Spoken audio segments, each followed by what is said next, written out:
네, 여러분 안녕하십니까. 5월 16일 금요일 아침 매일 성경 묵상 함께 나누겠습니다. 오늘은 에스더 이어서 4장 1절에서 끝절 17절까지 말씀인데요. 제가 앞부분을 먼저 읽습니다. 모르드게가 이 모든 일을 알고 자기 옷을 찢고 굵은 베옷을 입고 재를 뒤집어 쓰고 성중에 나가 대성통곡하며 대궐문화까지 이르렀으니 굵은 베옷을 입은 자는 대궐문에 들어가지 못함이라. 아멘. 16절을 한 번 더 읽겠습니다. 16절입니다. 당신은 가서 수산에 있는 유다인을 다 모으고 나를 위하여 금식하되 밤낮 3일을 먹지도 말고 마시지도 마소서. 나도 나의 신령과 더불어 이렇게 금식한 후에 규례를 어기고 왕에게 나가리니 죽으면 죽으리이다 하니라. 아멘. 오늘 본문의 내용을 중심으로 죽으면 죽으리이다 라는 제목으로 말씀을 증거하겠습니다. 하나님께서는 우리를 어떤 위치 또는 어떤 자리 또 세상에서 어떠한 권세나 권력을 때로는 잡게 하실 때가 있습니다. 그런데 오늘 에스더서에서 아주 절정에 이르는 부분인데 이것이 바로 유다인을 다 죽이라는 맨날 매달 며칠 유다인을 다 죽이고 그들의 재산 다 탈취해도 좋다는 아하수에로 왕의 조서가 이제 전국 방방 곳곳에 붙게 되었습니다. 그 이야기를 듣고 모르드게는 자기 옷을 찢고 통곡하고 그리고 자기 백성들도 애통해하고 있습니다. 3절에 보면 유다인이 크게 애통하며 금식하며 울부짖고 그리고 죄에 누운 자가 많았다 이 말이 망했다는 것이죠. 자기들은 이제 죽게 생겼다는 것을 표현하는 것입니다. 그래서 유다인이 막 금식하고 울부짖고 왜냐 이제 자기 민족이 완전히 멸절당하게 생겼기 때문에 이런 것이 하만의 계략에 의해서 아하수에레가 거기서 넘어가서 그 왕이 그냥 어떻게 보면 가볍게 처리를 해버린 것이죠. 그래서 유다인들이 다 죽게 생겼다는 것이죠. 하나님께서는 우리가 앞에 살펴봤듯이 이 일의 배후에 계시는 하나님이시죠. 지금까지도 어떻게 될지를 잘 모르는 상황입니다. 근데 놀랍게도 누가 있습니까? 왕후가 된 에스더가 있었다는 사실을 기억할 필요가 있죠. 그래서 유다인의 진멸 계획을 에스더도 듣게 됩니다. 자기 위치가 왕후이고 아직까지 유다인이란 것을 발설하지 않았을 때입니다. 그런데 놀랍게도 하나님은 참 이때를 위해서 에스더를 왕후로 간택되도록 은혜를 베푸셨다는 사실을 우리가 에스더 전체를 통해 알 수 있듯이 참 놀랍게도 저와 여러분이 오늘 이 자리까지 또 그 위치까지 또 이러한 일들과 또 이러한 사람들과의 관계 속에 살아가게 하신 분이 누구시냐? 하나님이란 사실을 깨닫게 됩니다. 사랑하는 여러분, 오늘 참 놀랍고 놀라운 일이 오늘 일어나고 있는 것입니다. 그래서 우리가 하나님께서 어떤 위치 또 어떤 자리를 주셨을 때는 다 이유가 있다는 거예요.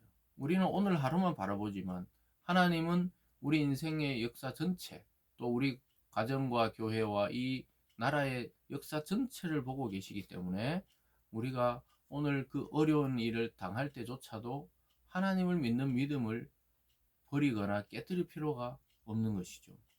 그래서 이 진멸 계획을 알게 됩니다. 8절에 가보면요.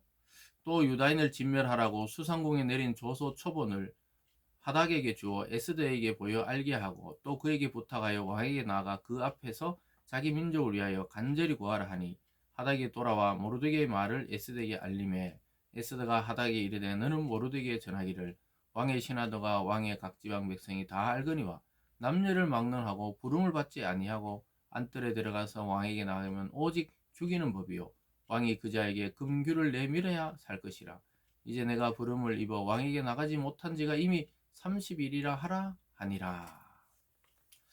아주 놀랍게도 에스더가 30일 동안이나 왕의 부름을 받지 못했다는 거예요. 그 아리따고 또 그렇게 예쁜 에스더를 간택해 놓고도 왕이 바쁜 건지 아니면은 다른 후궁이 마음에 들었는지 어찐지 몰라도 자기가 부름받지 못한 지가 30일이나 되었다고 모르드게에 전하는 거예요. 모르드게는 빨리 왕에게 이 사실을 알리라 그랬는데 에스더가 그 하닥에게 전하기를 왕의 규례가 뭐냐 하면 왕이 부르지 않았는데 왕의 뜰에 함부로 들어가는 자는 죽이는 법이 있다는 거예요. 그래서 거기 그냥 들어갔다가 왕이 화를 내면 에스더는 거기서 즉사하게 되는 것입니다. 그래서 이러한 법이 있다고 전하라는 거예요. 근데 모르드게는 아주 단호하고 결정적으로 그에게 이야기합니다. 하나님이 너를 거기 세운 이유가 있을 것이다. 그리고 만약에 너가 그것을 회피하면 다른 일을 통해서라도 하나님은 구원하지만 너는 너 혼자의 목숨만 위해서 그렇게 사는 자가 된다는 것이죠. 13절에 가보면요. 모르드게가 그를 시켜 에스더에게 해답하되 너는 왕궁에 있으니 모든 유다인 중에 홀로 목숨을 건지리라 생각하지 말라.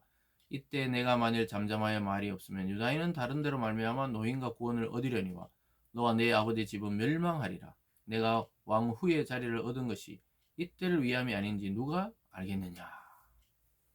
모르드게가 사촌 오빠였지만 나이 차이가 많이 났죠. 그 부모처럼 에스더를 기른 자였습니다. 그런데 그는 신앙적으로 해석하는 거예요. 하나님이 우리 민족을 멸망시키지 않을 것은 확실하다. 너를 만약에 통하지 않고서라도 구원하겠지만 너가 유다인들을 위해서 그 일을 행하지 않을 때 너와 내 가족이 멸망하게 된다는 것이다. 그렇게 이야기하면서 아주 단호하게 네가 왕후의 자리를 얻은 것이 바로 이때 우리 민족을 구원하기 위함이 아닌지를 생각하라고 이야기합니다. 그렇게 전달합니다. 그러니까 에스더도 딱 정신을 차리는 거예요. 다시 신앙적으로 해석하는 겁니다.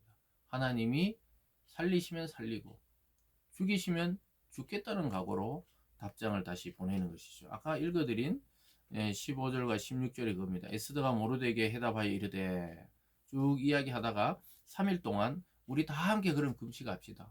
그 왕궁 곁에 있는 수상성, 그 도성에 있는 모든 유다인과 또 오라버지와 또 자기와 자기 시녀까지 3일 내내 금식할 테니까 그렇게 해달라는 거예요. 그리고 규례를 어기고서라도 왕에게 나아가서 이것을 아뢰겠다는 거예요.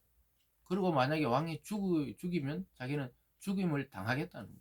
목숨을 걸고 자기 백성을 위해서 왕 앞으로 나아가겠다는 신앙적 결단을 내리는 에스더의 모습으로 이 4장은 이렇게 끝이 나는 것이죠. 사랑하는 여러분, 우리가 죽기를 각오하면 산다 이런 말을 많이 하는데 예수님께서도 그렇게 말씀하셨어요. 예수님 위해서 자기 목숨을 버린 자는 취하게 되고 자기 목숨을 지키기 위해 예수를 버린 자는 진짜 죽게 된다고 이야기하고 있습니다. 오늘 이 에스더의 결심, 죽으면 죽으리라. 이것은 신앙적 결심입니다. 그냥 감정에 의해서 뭐 죽고 말지 이런 것이 아니에요. 오빠 모르드게의 그 말을 전해 듣고 정신이 탁 돌아온 겁니다. 내가 왕궁에 있을 여자가 아니라는 거예요. 어떻게 이 지배계급에 있는 자에게로 피지배계급의 사람이 그것도 왕후가 될 수 있겠어요? 그럼 오빠가 그 어디 출신인지 말을 하지 말라 그랬잖아요. 유다인이라고 말하지 말라 그랬죠. 그래서 너도 무사할 줄 아느냐 이렇게 하면서 자기가 정신을 차린 거예요. 나도 유대인이었지. 내 정체성은 하나님의 백성이었지. 이걸 깨닫고 자기가 입고 있는 그 왕후의 옷과 지위는 그냥 거칠에 불과한 거예요. 그의 본성과 그 본질은 유대인, 하나님의 백성이라는 것입니다. 사랑하는 여러분, 우리가 속해 있는 어떤 위치에서든지 하나님은 필요에 따라, 그 필요란 게 인간적인 그것이 아니라 하나님의 뜻에 따라 거기 있는 것입니다. 이 말씀을 잘 생각하면서 하나님의 때를 위함이 아닌지 기도하는 우리들이 되기를 원합니다. 기도하겠습니다. 사랑의 하나님 아버지, 신앙적 각오와 결단이 있는 이 아침이 되게 하여 주셔서 가족도 구원하고 나라도 구원하고 우리 공동체를 구원하는 믿음의 사람들 다 되게 하여 주시옵소서. 감사드리며 예수님 이름으로 기도드리옵나이다. 아멘.